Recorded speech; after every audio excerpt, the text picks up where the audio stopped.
de Deus o tempo todo. Aí Paulo, escrevendo aos Coríntios, fala que o amor de Deus nos constrange. A gente sente vergonha de pecar. Peca-se com vergonha. Arrepende-se com tristeza. Chora pelo perdão. E Deus, que é sensível ao Espírito Santo e ao coração, não tem dificuldade nenhuma de chamar você de filho. É filho. Filho. Esse é o amor de Deus. Dá para expressar numa poesia, numa canção, numa pregação? Falta palavra e transborda em emoção. É por isso que a gente chora. Por isso que a gente crê. Por isso que a gente não vê a hora de ultrapassar o Rio Azul, né? E chegar em casa. Porque quando chegar em casa a gente se abraça. Chegar em casa nós veremos Ele como Ele nos vê. E aí nós vamos ouvir a frase dos benditos de meu Pai, vem para o reino, que vos está preparado desde a fundação do mundo. Aí você fala, por que, Senhor? Porque tive fome e me desse de comer, tive sede e me desse de beber, estava nu e me vestistes, era estrangeiro e hospedastes, estava na prisão e foste ver-me. Quando, Senhor, que nós fizemos isso por ti? Todas as vezes que vocês estenderam a mão a um desses aqui, era a mim que vocês faziam. Porque assim como o Pai me amou e eu vos amei, vocês também devem amar uns aos outros. Esse é o novo mandamento. O novo mandamento é o amor com que vos ameis uns aos outros. A ninguém devais coisa alguma, a não ser o amor com que vos ameis uns aos outros. Ao ponto do apóstolo Paulo escrever um capítulo, que é o capítulo 13 de 1 Coríntios, dizendo: o amor tudo sofre, tudo crê, tudo espera, tudo suporta. Havendo línguas, desaparecerão, profecias, elas serão aniquiladas, mas 3 coisas permanecem: a fé, a esperança e o amor, e o maior é o amor. Quando eu era criança, andava como criança, discorria como criança e pensava como criança. Agora que eu cheguei a ser homem, acabei com as coisas de criança, da mesma maneira. Agora a gente vê por espelho, à distância. Mas quando vier aquele que é perfeito, assim como ele é, o veremos. Porque tal como ele é, seremos nós também. Nós vamos amar com o mesmo amor que Deus ama. É para isso que a gente está aqui, irmãos. É para a gente amar com o amor de Deus, do jeito que Ele ama. Isso aí é o atributo moral de Deus. Amém? Amém. Contra isso não há argumentos, né, irmão? Difícil, né? Santidade. 53, página 53, atributos da santidade. Deus não pode amar sem ser santo, tá bem? Ele não pode ter um atributo e abandonar esse atributo para ser outro. Quer dizer, a santidade de Deus, ou o amor de Deus é santo, a sabedoria de Deus é santa, a bondade de Deus é santa, está tudo permeado por santidade de Deus. Aí eu vou trazer para os irmãos o conceito de santidade no Velho Testamento e no Novo Testamento. Quando diz que Deus é santo, ele diz assim: sede santos porque eu sou santo. Naturalmente santo. Não tem como Deus deixar de ser santo. Não tem como. E Deus ele é tão santo, tão santo, tão santo, que se ele tocar em uma pessoa impura, o que acontece? A impureza vai para ele, que é santo, e a santidade dele vem para o impuro. É isso que acontece. Esse é o conceito de santidade no Velho Testamento. Você é impuro, você é pecador. Se você tocar na orla do vestido de Jesus, quem fica impuro? Jesus. Jesus fica impuro e a santidade dele vem para você. Só que como a santidade dele é transcendente, o que ele faz com a impureza da mulher? Absorve ela. Ele absorve a impureza da mulher. Jesus não fica doente, ele não começa a ter hemorragia ali. Quer dizer, a santidade de Deus é maior do que a impureza. E é assim que ele vai tocando nos leprosos, tá? É com essa santidade. Ele vai transferindo santidade para o leproso, pegando a lepra do leproso. Quando a lepra chega no Senhor Jesus, ela é purificada. Quando a cegueira do cego vem para o Senhor Jesus, a cegueira ela é purificada. Aí o cego passa a ver. Isso aí é o conceito de santidade, ele é muito puro. E aonde que isso está demonstrado? No Evangelho de João. O Evangelho de João, quando ele pega a água que se transforma em vinho, você pode perceber que a água continua sendo água, mas a água se torna em vinho. E da onde que a água foi tirada? Dos tanques de purificação. Então esses tanques de purificação, eles eram tanques de lavar os pés e as mãos e a barba. É ali, tanque de purificação. Jesus manda pegar aquela água, que é a água de purificação, e levar ao mestre Sala, e aquela água lá, ela se transforma em sangue, né? Ou em vinho. Sangue não, vinho, símbolo do sangue do Senhor Jesus. Aí essa santidade que existe no sangue de Cristo, ela vem para nós. Mas vem para nós como? Como que a gente tem a santidade de Jesus em nós? Pela fé. Pela fé. Então nós temos fé. Esta fé traz a santidade de Jesus para nós e ela vem na pessoa do Espírito Santo. Olha só o nome, hein? O Espírito Santo, ele é santo, santo, santo, ó, 3 vezes santo. Quando a gente chegar em casa, graças a Deus, por enquanto está meio bloqueado, mas quando a gente chegar em casa, o impacto da santidade de Deus vai ser algo assim estrondoso, meus irmãos. Estrondoso. É por isso que os serafins não conseguem parar de falar que ele é 3 vezes santo. Eles não conseguem.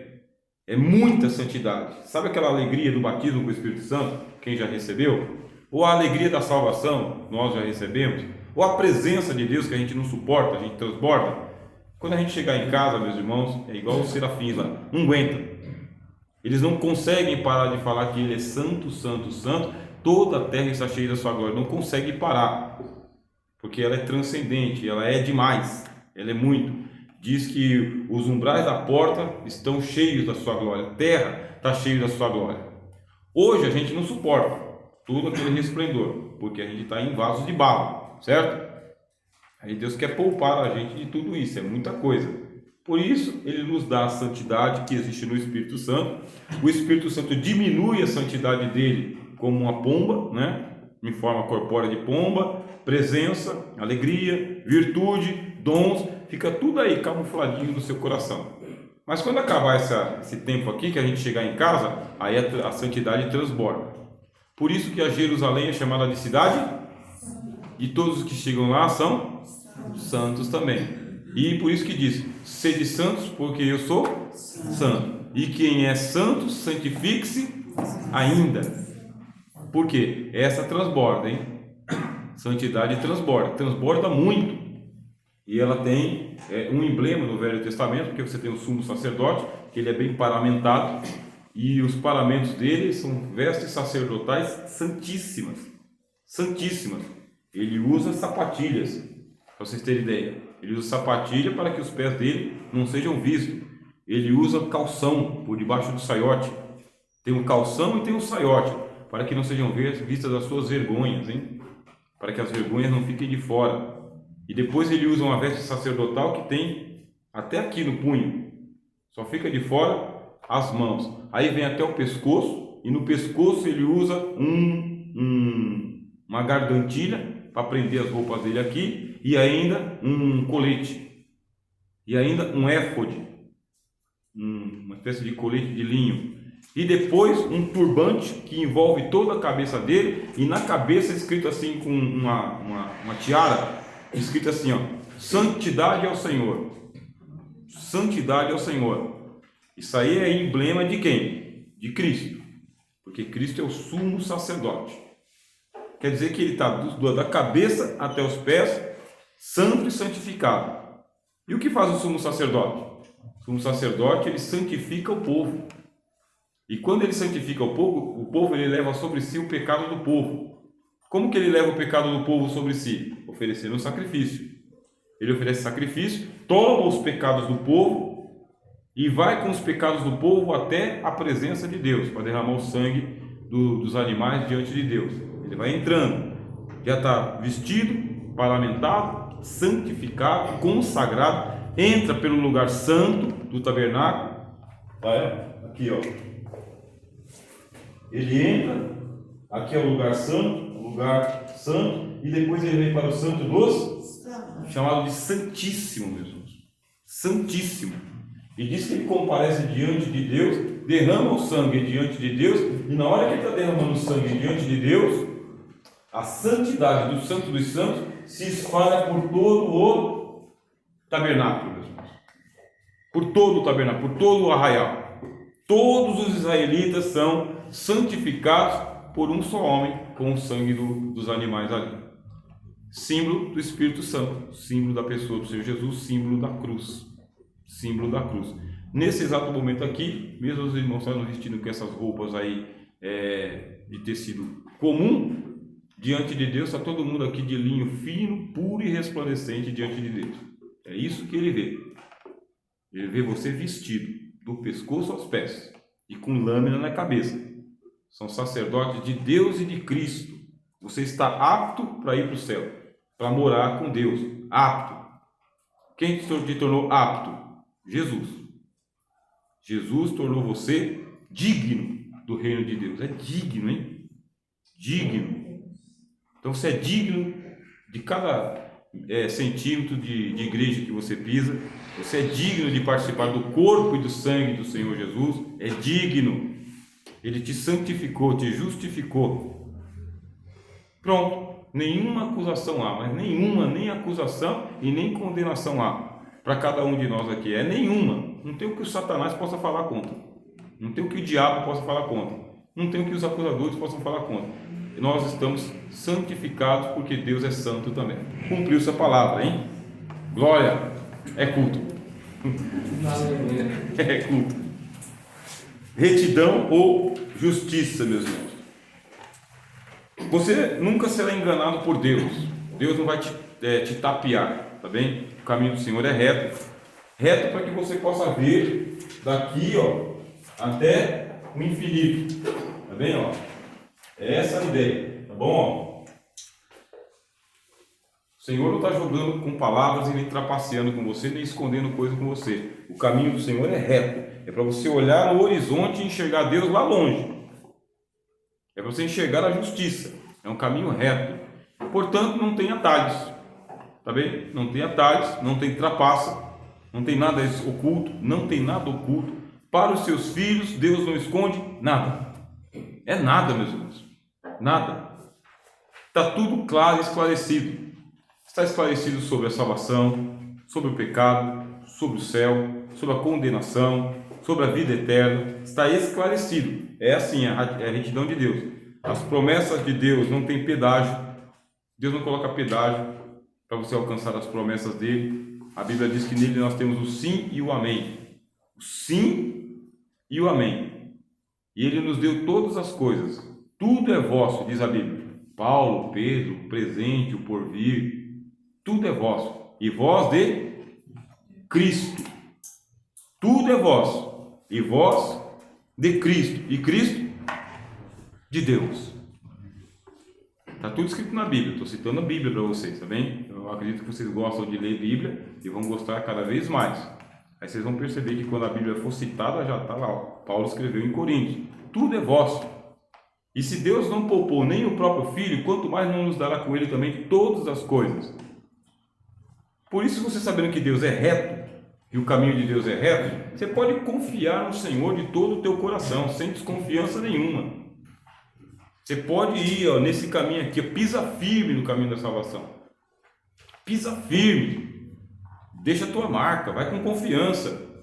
Segura na mão de Deus ou deixa Deus segurar na tua mão e segue, tá? Quando Jesus falou o seguinte, ó: qualquer um de vós aí que tendo perdido pai, mãe ou filhos por amor de mim e do Evangelho, ganhará 100 vezes mais nesta vida, tanto em pai, mãe, filho e terra, e por fim a vida eterna. Quem crê nisso? É para sempre, eu creio nisso. E é para crer nisso em qualquer circunstância. Se vier o Império Comunista e vai ameaçar você, para tirar de você a sua convicção de fé, essa é a palavra de Jesus. Seja fiel até a morte e eu vou te dar a coroa da vida. Tem que ser fiel até a morte. Essa é a retidão de Deus. Deus não está jogando com a sua igreja. Deus não está jogando com você. Deus não está apostando a sua vida no jogo de dados para ver se ele é um perdedor e o Satanás leva você para o inferno. Não. Você confia no Senhor de todo o teu coração. Faz que nem Pedro. Coloca os 2 pés na água e vai. E vai. Se não der certo, grita. Morreu, Pedro? Não morreu, irmão. Pegou e levantou o homem e foram os dois para o barco de novo. Vai e confia. Aí quando você confiar no Senhor, confia no Senhor de todo o teu coração. Mas vai confiando mesmo, de todo o teu coração. Ele não está te enganando, nem te trapaceando. E se Ele está segurando alguma bênção para você, é por quê? Porque ela vai chegar. E quando ela vai chegar abençoada. Boa medida, recalcada, sacudida e transbordante. Mas a Bíblia diz que enquanto a criança é menino, tudo que o pai tem está na mão dos tutores, dos curadores. Só vai chegar a herança na mão da criança quando ele ficar de maior. Se não chegou é porque você não tem maturidade. Você não tem competência suficiente para segurar a bronca, ou a responsabilidade, ou a administração. Quando chegar é porque você vai administrar bem. Se der para você agora, você não tem condições e perde. Melhor esperar mais. Melhor até esperar chegar no tempo apropriado. Isso é retidão de Deus. Retidão é esse caminho reto. É justiça, né? A palavra justiça. Deus é justo, tá? Ó, Deus é justo. Sendo Ele justo, o apóstolo Paulo fala que Deus não é injusto para esquecer das obras que vocês praticaram e ainda praticam. E não vai ter confusão, tá? Não tem confusão de pegar o seu e entregar para o outro por engano. Não tem essa confusão. Tem um hino aí que ele blasfema, né? Ele blasfema dizendo que Deus está passando as outras pessoas na frente dele enquanto ele está ficando para trás. Esse hino tem que tomar cuidado com ele aí. É como se Deus estivesse meio atrapalhado na contabilidade do céu lá. A aula que ele tem ontologia para conhecer Deus. Não. Deus dará a cada um de nós de acordo com as nossas obras. Deus não se deixa escarnecer. Tudo o que o homem semear, ele também ceifará. Aqueles que na carne semeiam, da carne recolhem corrupção. Mas aqueles que semeiam no Espírito, do Espírito recolhem a vida eterna. É isso que diz a Bíblia. Então, se você tiver alguma dúvida de fazer alguma coisa para Jesus, então faça. Tira a dúvida e faz. Fez para Jesus, está armazenado nos céus. Para garantir, o Senhor Jesus falou: forjai para vós bolsas aonde? Aonde? Forjai para vós bolsas nos céus, onde não tem ladrão, nem traça e nem ferrugem. É o que Jesus disse. Então trabalha para o céu, irmão. Trabalha para o céu, trabalha para Jesus, confia no Senhor, está guardando as suas obras, todas elas, está todas no seu nome, e tudo que você fizer para o Senhor retornará para você. Mas vai retornar, ó, boa medida, sacudida, recalcada e transbordante. Vocês confiam? Eu confio. Então, como você confia, segue. Querem falar alguma coisa, meus irmãos? Pergunta? Dúvidas? Atributo do zelo. Deixa eu ver, 45 minutos que eu estou aqui. Eu vou pular o zelo, tá bem? E vou para o atributo da ira de Deus, tá bem? Da ira. Com a ira a gente termina a nossa aula de hoje. Porque depois vem os atributos de propósito, né? Bom, Deus ele tem ira também, por causa da sua santidade, por causa da sua justiça, por causa da verdade, por causa dos ímpios. Como existem os ímpios que eles são impassíveis de salvação, quer dizer que nada os salvou. A paciência de Deus, a longanimidade de Deus, o sacrifício de Jesus, a descida do Espírito Santo, a pregação do Evangelho. Como essas pessoas são ímpios e são filhos de Satanás, seguem as obras do diabo, um dia Deus estabeleceu que ele vai derramar a ira dele. Aí a ira de Deus é a seguinte: ela não pode vir toda. Não pode vir toda. Ninguém vai suportar a ira toda de Deus. Fragmento da criação que a gente é. Então cada pecador vai receber a ira de Deus de acordo com os seus pecados. De acordo com o seu pecado, com os seus erros. Antes de a ira de Deus descer sobre cada pessoa, aí ele derramou a ira dele sobre o Filho. Tá bem? A ira de Deus está expressa na cruz de Jesus. Só Deus pode suportar a ira de Deus. Só o Cordeiro de Deus poderia suportar a ira de Deus. E é o que acontece. A ira de Deus se manifestou e caiu sobre a cruz do Senhor Jesus. E Jesus suportou toda a ira de Deus contra o pecado, tá bem? Não contra o pecador, contra o pecado. Porque por um homem entrou o pecado no mundo, e por um homem saiu. Jesus suportou todas as dívidas que haviam colocadas no nosso nome, todas, Jesus resgatou. Aí Paulo fala que pegou o libelo de acusação que era contra nós e cravou na cruz. Está na carta aos Colossenses. Todas as acusações que levariam você para o inferno junto com Satanás, todas elas foram cravadas na cruz. Todas. Ele resgatou a nossa alma. Ou seja, ele resgatou a promissória. Está na mão dele. Já está pago. Isso aqui é uma dívida que nós não temos mais com Jesus. A humanidade não tem mais dívidas com Jesus quanto ao pecado de Adão. Não tem. O pecado original acabou. Todos os pecados estão punidos em Senhor Jesus. A ira caiu sobre o Senhor Jesus e ele pagou o preço que Deus exigia, que é o justo pelo injusto. Olho por olho, dente por dente, queimadura por queimadura. Então Jesus, ele contemplou até os dentes da gente. Acredita nisso? Olho por olho, está aqui meus olhos, Senhor. A dente por dente, está aqui os meus dentes, Senhor. Queimadura por queimadura, está aqui o meu corpo. Osso por osso, está aqui o osso. Então Jesus entregou o dele pelo nosso. E agora? Não tem mais dívida. Todas as promissórias estão nas mãos do Cordeiro de Deus que tira o pecado do mundo. É só ir até ele e crer nessa mensagem.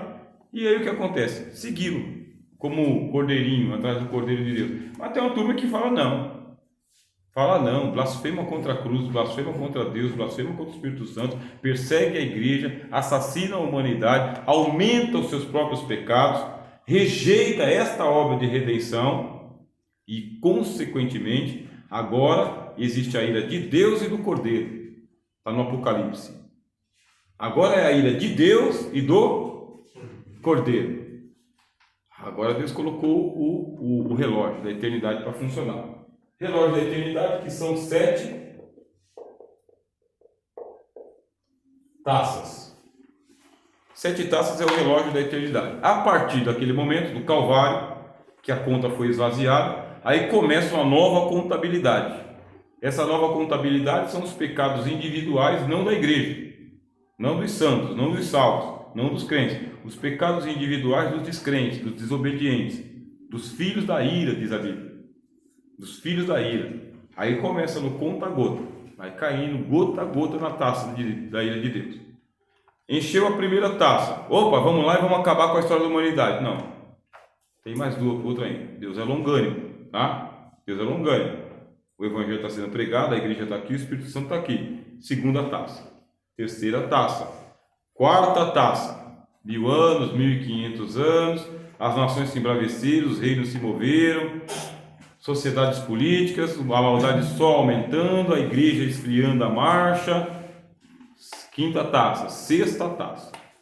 Quando chegar na sétima taça, a sétima taça é a chegada do anticristo ao mundo, é a adoração a Satanás explicitamente, é a rejeição do evangelho, é a igreja morta, é a igreja de Sardes, é a igreja de Laodiceia, é a igreja afastada, é a Babilônia ganhando força, os crentes de verdade aí, sabe, implorando misericórdia, os que ficarem por aqui. Aí a sétima taça da ira de Deus, o anticristo está sendo adorado, Satanás, a besta, o falso profeta estão aqui tomando conta de todo mundo. Chegou a hora da ira de Deus e do Cordeiro, chegou a hora do fim do mundo. Aí sim, Pedro fala que os céus e a terra passarão com grande estrondo. Jesus fala que as potências serão abaladas no firmamento e cairão as estrelas do céu na terra como se fosse a figueira balançando de si os seus figos. Bramido das nações por causa do terror que os oceanos vão avançar sobre as cidades. Guerras, maremotos, terremotos, pestilência, fome, irmão contra irmão, pai contra o filho, marido contra a esposa. De todos sereis odiados no mundo inteiro. Os gafanhotos tomando conta da terra aí, símbolo dos demônios. No mundo empolvorosa, a ira de Deus caiu sobre o mundo, finalmente, as 7 taças da ira de Deus. Aí quando cair as 7 taças, meus irmãos, vai cair quantas taças? As 7. Ele está esperando as 7 taças se encherem para derramar as 7 sobre uma única geração. Uma única geração. E nessa última geração, ele se vingará de todas as gerações que rejeitaram Jesus. Uma só geração, a que adorou Satanás e o anticristo, essa daí vai receber toda a ira de Deus porque rejeitaram o Evangelho. É o que Paulo fala na carta aos Tessalonicenses. Está tudo reservado para o fim dos tempos. E para garantir, tá bem? Ainda tem a ira do grande trono branco. Aí lá na ira do grande trono branco, depois de morto, aí fala, ou você que está no Hades, vem aqui. Senhor, eu já morri, vem aqui. Você que foi estar afogado no oceano, já estou afogado no oceano, vem aqui. E os que estavam mortos, todos os mortos, mas já morri, Senhor, vem aqui. A gente não conversou ainda, só experimentou a ira na natureza, né? Das 7 taças, fogo, gafanhoto, terremoto e maremoto. Vem aqui, vamos conversar. Grande trono branco, todos os mortos, grandes e pequenos, diante daquele que há de julgar o mundo com justiça. E todos os homens foram julgados segundo as obras que estavam escritas nos livros. E abriu-se outro livro, que é o livro da vida, e todo aquele que não foi achado escrito no livro da vida foi lançado onde? No lago de fogo. Só que antes do grande trono branco, aqueles que foram mortos durante a grande tribulação, esses aí ressuscitaram primeiro e reinaram com Cristo 1000 anos, mas os outros mortos não ressuscitaram. Ainda existe uma ira de Deus chamada lago de fogo, o inferno. A senhora quer falar?